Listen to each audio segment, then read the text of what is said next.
जो नारियों में धक्का दे दे उसे भंग कहते हैं, जो नारियों में धक्का दे दे उसे भंग कहते हैं, और जहां मार धाड़ लगातार चालू रहे उसे जंग कहते हैं, और जहां जूतियां उतार के मार दे उसे जंग कहते हैं, और जो सामने वाले का कॉलर उठा के फेंक दे उसे यंग कहते हैं।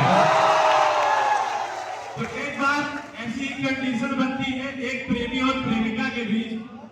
प्रेमिका बोलती है कि प्रिय, मैं तुम्हें काव्य के रूप में अपने अंदर की बातें प्रस्तुत करना चाहती हूँ। तो बोलता है हाँ हाँ क्यों नहीं, प्रस्तुत कीजिए। तो प्रिय क्या बोलती है कि हम तुमसे मोहब्बत करते हैं आदम की कसम, हवा की कसम, हम तुमसे मोहब्बत करते हैं आदम की कसम, हवा की कसम, तुम हद से ज्यादा काले हो कोयल की कसम, कौआ की कसम,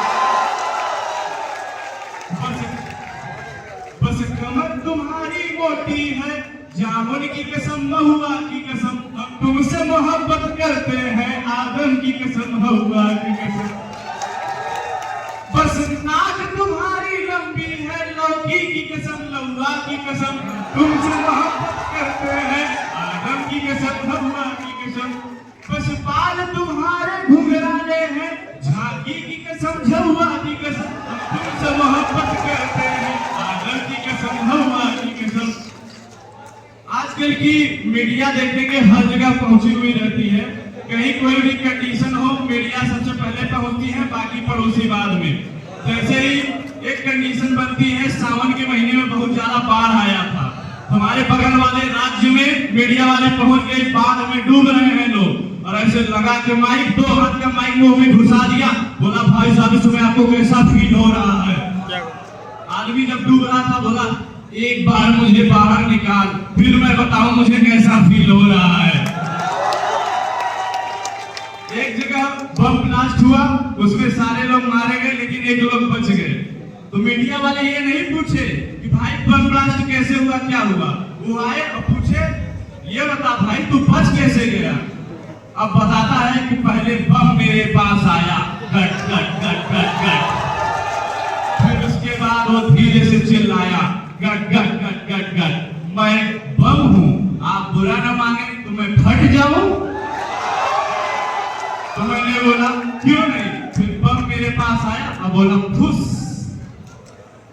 ऐसी ही एक कंडीशन है, हमारे गांव में बहुत पहले एक कहानी बनी थी। एक पंडित जी आए, पंडित जी ने बोला सबसे कि सभी कोई महायज्ञ में 100-100 ग्राम घी का दान करेंगे।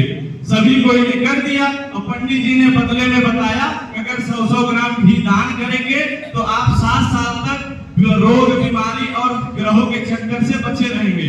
सबने दान किया। अब घी का संग्रहण बहुत ज्यादा हो गया था, तो पंडित जी सारा घी तो हवन में इस्तेमाल कर नहीं सकते थे, इसलिए पंडित जी ने बोला कि सभी कोई आंखें बंद करो और मैं जो जो मंत्रोच्चारण कर रहा हूँ उसका श्रवण करो, नहीं भगवान रुष्ट हो जाएंगे।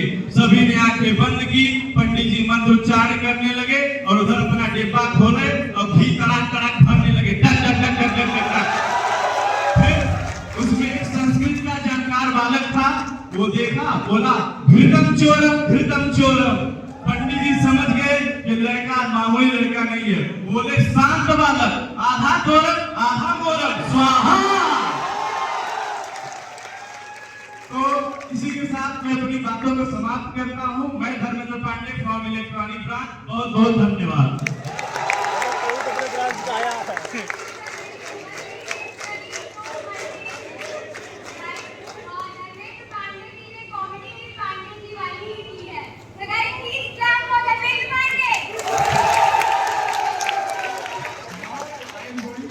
सब भाग गई है।